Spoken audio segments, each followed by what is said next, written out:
It's my life now and forever. Haha, napakanta talaga ko. Kumusta mga idol yan? Magluluto tayo ng pork bibimbap ribs. Yan mga idol. Lagyan natin ng paminta, bitsin, tsaka asin, bitsin. Basic lang oh. Kayo, bahala kayo. Gusto niyo European o Filipino bahala na kayo. Ilagay niyo dyan oh. Yan lang guys oh. Yan, lalagay natin sa oven. Ayun, mag-cute tayo ng oven guys oh. Yan oh. Ayun guys, pasaanohin nyo lang. Isit nyo lang mga isang oras, isang oras, ilang oras yung magluto. Tapos baliktarin nyo. Yan na, brown na yan mga idol oh. Nagugutom na ako mga idol oh. Luluto na yun mamaya. Yan oh. Ayan si Mia mo, tinan mo tulala oh. At tingin oh, nahabang baka mawala eh. Ayun, yun oh. Mula-mula na mga idol oh. Tingnan nyo oh. Ayan oh. Yan mga luto niyan. Juicy yan eh. Yan maganda yan eh kung bahala na kayo kung anong ingredients ilalagay nyo dyan. Basta ako, basic lang yung luto yan. Baliktarin natin yun. Juicy, tumutulo yung mantika niya. Sarap. Mga idol, sarap yan mamaya.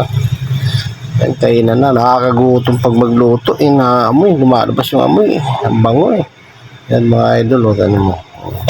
Lutuin natin yun mga idol. Masarap yan yung bibimbap ribs. Malambot eh. Pag yan kasi pag ino-oven mo, malambot siya eh.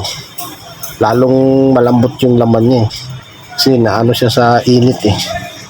Yan mga idol oh. Yun okay na idol oh. Tingnan nyo oh. Wow, sarap. Yan, yes! Oh, malapit ang maluto yan oh. Kain na mamaya yan eh. Nagugutom na si Court doon. Ayan mga idol. Ito mga idol, nandyan na oh. Matik oh. Totoo na oh. Ang lambot pati. Ayan oh. Ang sarap oh. Juicy oh. Pwede na sa kalamansi tsaka tuyo. Ayos na, talo-talo na. Yan mga idol, kainan na tayo. Ayan. Sarap yan oh. Tingnan nyo.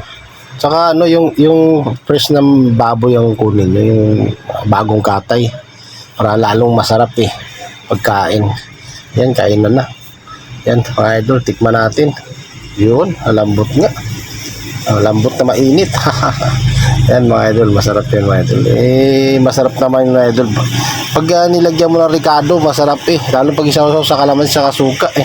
Dati nga sa lola ko asin paminta lang. Wala nang bitsin-bitsin eh. Masarap nga eh.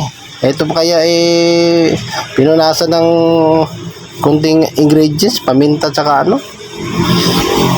lalong masarap yan. Kainan na idol oh. Di ba? Oh, yan eh.